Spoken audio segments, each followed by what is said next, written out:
नमस्कार दोस्तों, स्वागत है आज आपका इस प्रहार बैच में। यदि आप इस बैच में पहली बार आए हैं तो इस हमारे चैनल को सब्सक्राइब कर लीजिए तथा इस वीडियो को लाइक कर लीजिए ताकि जो भी वीडियो हम अपलोड करें उसका नोटिफिकेशन आपके पास पहले पहुंचे। तो चलिए बिना समय गंवाए हम इस सेशन को स्टार्ट करते हैं। तो हमारा इस सेशन का पहला प्रश्न है, प्रश्न संख्या 1, इतिहास के अध्याय 4 में से लिया गया है, जिसका नाम है भारत में राष्ट्रवाद। तो चलिए हम बिना समय गंवाए इसको शुरू करते हैं। तो हमारा पहला प्रश्न है, प्रश्न संख्या 1, इसमें दिया है खिलाफत आंदोलन क्यों हुआ। इसका उत्तर लिखिएगा। प्रथम विश्व युद्ध के बाद तुर्की के खिलाफ के अपमान के विरोध 1919 में अली भाइयों के नेतृत्व में यह आंदोलन हुआ। चलिए हमारा अगला प्रश्न है, प्रश्न संख्या 2। प्रश्न संख्या 2 में दिया है रॉलेट एक्ट से आप क्या समझते हैं। इसका उत्तर लिखिएगा। 1919 में पारित इस कानून के तहत बिना मुकदमे के किसी भी भारतीय को जेल में डाला जा सकता था। चलिए हमारा अगला प्रश्न है, प्रश्न संख्या 3। प्रश्न संख्या 3 में दिया है दांडी यात्रा का क्या उद्देश्य था। इसका उत्तर लिखिएगा। गांधी जी ने 1930 में नमक कानून तोड़ने और अंग्रेजों के विरुद्ध असहयोग आंदोलन को मजबूत करने हेतु यह यात्रा निकाली, जिसका नाम क्या रखा गया था, दांडी यात्रा। हमारा अगला प्रश्न है, प्रश्न संख्या 4। प्रश्न संख्या 4 में दिया है गांधी इरविन पैक्ट अथवा दिल्ली समझौता का क्या था। इसका उत्तर लिखिएगा। 1931 में गांधी जी और वायसराय इरविन के बीच हुआ समझौता, जिसमें सविनय अयोग्य आंदोलन समाप्त करने का सहमति बनी। हमारा अगला प्रश्न, प्रश्न संख्या 5। प्रश्न संख्या 5 में दिया है चंपारण सत्याग्रह का संक्षिप्त विवरण दें। इसका उत्तर लिखिएगा। 1917 में गांधी जी ने नील किसानों के शोषण के खिलाफ चंपारण में पहला सत्याग्रह आंदोलन चलाया, जिसको चंपारण सत्याग्रह कहा गया। चलिए हमारा अगला प्रश्न, प्रश्न संख्या 6। प्रश्न संख्या 6 में दिया है मेरठ षड्यंत्र से आप क्या समझते हैं। इसका उत्तर लिखिएगा। मेरठ षड्यंत्र केस 1929 में ब्रिटिश सरकार द्वारा कम्युनिस्ट नेताओं के खिलाफ चलाया गया एक मुकदमा था, जिसमें मजदूर आंदोलनों को कुचलने का प्रयास किया गया। हमारा अगला प्रश्न, प्रश्न संख्या 7। प्रश्न संख्या 7 में दिया है जतरा भगत के बारे में आप क्या जानते हैं, संक्षिप्त में लिखें। इसका उत्तर लिखिएगा। जतरा भगत एक स्वतंत्रता सेनानी और ताना भगत आंदोलन के नेता थे, जिन्होंने आदिवासी समाज को सामाजिक सुधार और अंग्रेजों के खिलाफ विद्रोह का नेतृत्व किया। हमारा अगला प्रश्न है, प्रश्न संख्या 8। प्रश्न संख्या 8 में दिया है all India trade union Congress की स्थापना क्यों हुई। इसका उत्तर लिखिएगा। All India trade union Congress की स्थापना 1920 में मजदूरों के अधिकारों की रक्षा और उनके शोषण के खिलाफ आवाज उठाने के लिए की गई थी। हमारा अगला प्रश्न है, प्रश्न है लघु उत्तरीय, जिसको हम शुरू करने जा रहे हैं। चलिए लघु उत्तरीय में दिया है, लघु उत्तरीय का पहला प्रश्न दिया है असहयोग आंदोलन प्रथम जन आंदोलन था कैसे। इसका उत्तर लिखिएगा। असहयोग आंदोलन 1920 से 1922 भारतीय स्वतंत्रता संग्राम का पहला व्यापक जन आंदोलन था। इसमें गांधी जी के नेतृत्व में आम जनता ने अंग्रेजी शासन के खिलाफ करों का बहिष्कार किया, सरकारी संस्थानों से त्याग पत्र दिया, विदेशी वस्त्रों का बहिष्कार किया और स्वदेशी अपनाया। पहली बार किसान, मजदूर, व्यापारी, छात्र, वकील और महिलाओं ने संगठित रूप से भाग लिया। हमारा अगला प्रश्न, प्रश्न संख्या 2। प्रश्न संख्या 2 में दिया है सविनय अवज्ञा आंदोलन के क्या परिणाम हुए। इसका उत्तर लिखिएगा। सविनय अवज्ञा आंदोलन 1930 के परिणाम स्वरूप ब्रिटिश सरकार पर भारी दबाव पड़ा। गांधी इरविन समझौते के तहत राजनीतिक बंदियों को रिहा किया गया और कांग्रेस को गोलमेज सम्मेलन में आमंत्रित किया गया। इस आंदोलन आगे दिया है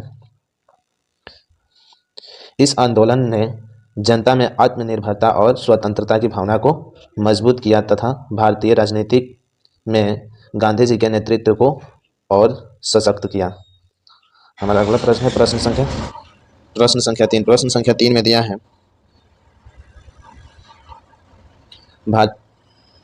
भारतीय राष्ट्रीय कांग्रेस की स्थापना किन परिस्थितियों में हुई? इसका उत्तर लिखिए। भारतीय राष्ट्रीय कांग्रेस की स्थापना 1850 एओहुमियो के प्रयासों से हुई। इसका उद्देश्य ब्रिटिश सरकार को भारतीयों की मांगों से अवगत कराना था। अंग्रेजी शोषण, प्रशासनिक अन्याय, भारतीयों की राजनीतिक जागरूकता और चेतना की बढ़ती भारतीय चेतना की बढ़ती लहर ने इसकी स्थापना को प्रेरित किया। यह आ, यह आगे चलकर स्वतंत्रता संग्राम का मुख्य संगठन बना। हमारा अगला प्रश्न है प्रश्न संख्या 4। प्रश्न संख्या 4 में दिया है, बिहार के किसान आंदोलन पर एक टिप्पणी लिखिए। इसका उत्तर लिखिए। बिहार में किसान आंदोलन 1917 में चंपारण सत्याग्रह से प्रारंभ हुआ, जब गांधी जी ने नील किसानों की समस्याओं को हल किया। 1930 के दशक में सहजानंद सरस्वती के नेतृत्व में किसान सभा ने भूमि सुधार और जमींदारी प्रथा के खिलाफ संघर्ष किया। इस आंदोलन ने बिहार के किसानों को संगठित किया और स्वतंत्रता संग्राम में उनकी भागीदारी को बढ़ाया। हमारा अगला प्रश्न प्रश्न संख्या 5। प्रश्न संख्या 5 में दिया है, स्वराज पार्टी की स्थापना एवं उद्देश्य का विवेचना करें। इसका उत्तर लिखिएगा। स्वराज पार्टी की स्थापना 1923 में चित्तरंजन दास और मोतीलाल नेहरू ने की थी। इसके उद्देश्य थे ब्रिटिश सरकार को विधान परिषदों में घेरना, भारतीयों के हितों की रक्षा करना और स्वतंत्रता संग्राम को संवैधानिक दिशा देना। इसने ब्रिटिश नीतियों का विरोध किया और भारतीय जनता को संगठित किया। अगला प्रश्न है प्रश्न संख्या 1, जो दीर्घ उत्तरीय है। चलिए हम इसको शुरू करते हैं। इसमें दिया है, प्रथम विश्व युद्ध का भारतीय राष्ट्रीय आंदोलन के साथ अंतर संबंधों का विवेचना करें। इसका उत्तर लिखिए। प्रथम विश्व युद्ध 1914 से 1918 के दौरान ब्रिटिश सरकार ने भारतीयों के समर्थन मांगा और बदले में कुछ सुधारों का वादा किया। युद्धकालीन करों और जबरन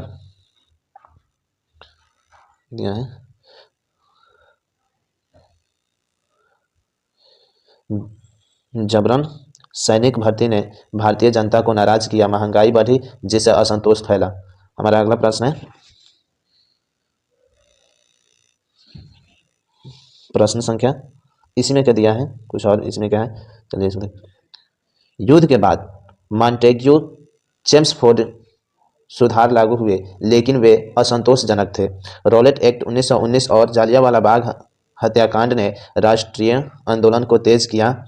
इस युद्ध ने भारतीय राजनीति को नई दिशा और स्वतंत्रता संग्राम को गति दी। हमारा अगला प्रश्न है प्रश्न संख्या 2। प्रश्न संख्या 2 में दिया है, असहयोग आंदोलन के कारण एवं परिणामों का वर्णन करें।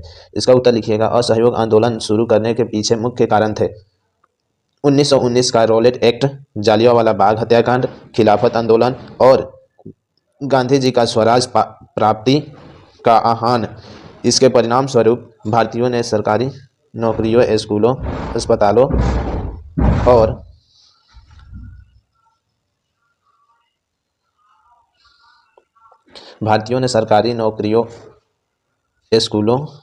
अदालतों और विदेशी वस्त्रों का बहिष्कार किया। हालांकि चौरा चौरी घटना 1922 के बाद गांधी जी ने इसे वापस ले लिया, लेकिन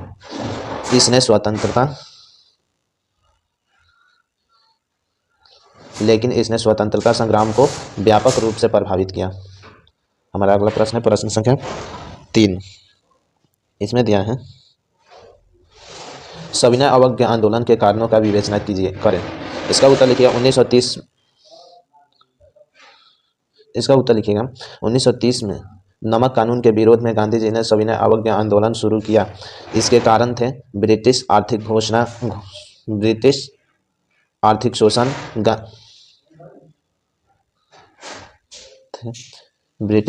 शोषण, गांधी इरविन समझौते का उल्लंघन, महंगाई और दमनकारी नीतियां। आंदोलन के दौरान लाखों भारतीयों ने करों का भुगतान बंद कर दिया और विदेशी वस्त्रों का बहिष्कार किया। इसका प्रभाव यह हुआ कि अंग्रेजों को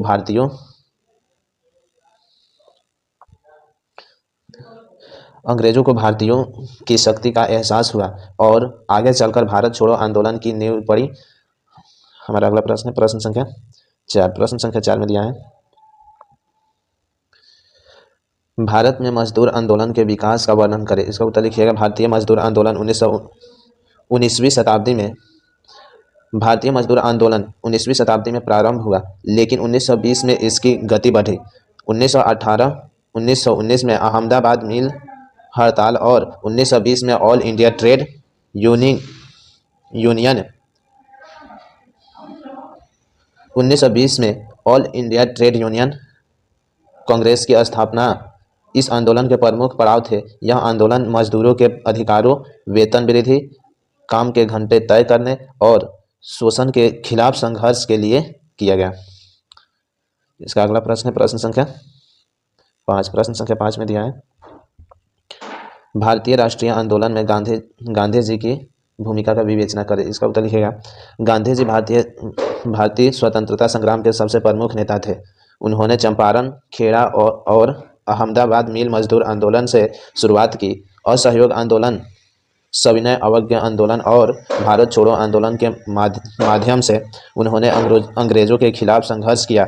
उन्हें सत्याग्रह और अहिंसा के सिद्धांतों ने स्वतंत्रता आंदोलन को एक नई दिशा दी और भारत को 1947 में स्वतंत्रता प्राप्त हुई। हमारा अगला प्रश्न है प्रश्न संख्या 6। प्रश्न संख्या 6 में दिया है, भारतीय राष्ट्रीय आंदोलन में वामपंथियों की भूमिका का रेखांकन करें। इसका उत्तर लिखिए। भारतीय स्वतंत्रता संग्राम में वामपंथियों यानी कम्युनिस्टों की भूमिका का महत्वपूर्ण भूमिका थी। उन्होंने मजदूर और किसान आंदोलन का नेतृत्व किया। 1925 में भारतीय कम्युनिस्ट पार्टी की स्थापना हुई, जिसने ब्रिटिश पूंजीवाद के खिलाफ संघर्ष किया। वामपंथियों ने भारत छोड़ो आंदोलन और नौसेना विद्रोह 1946 में भी सक्रिय भूमिका निभाई। उन्होंने स्वतंत्रता संग्राम में समाजवादी विचारधारा को मजबूत किया। इसके बाद चलिए आज के लिए इतना ही रहने देते हैं। हमारा भारत में राष्ट्रवाद समाप्त हो चुका है। हम इसके बाद अगले अध्याय को लेकर आने वाले हैं, जो काफ़ी महत्वपूर्ण होगा। चलिए आज के लिए इतना ही रहने देते हैं।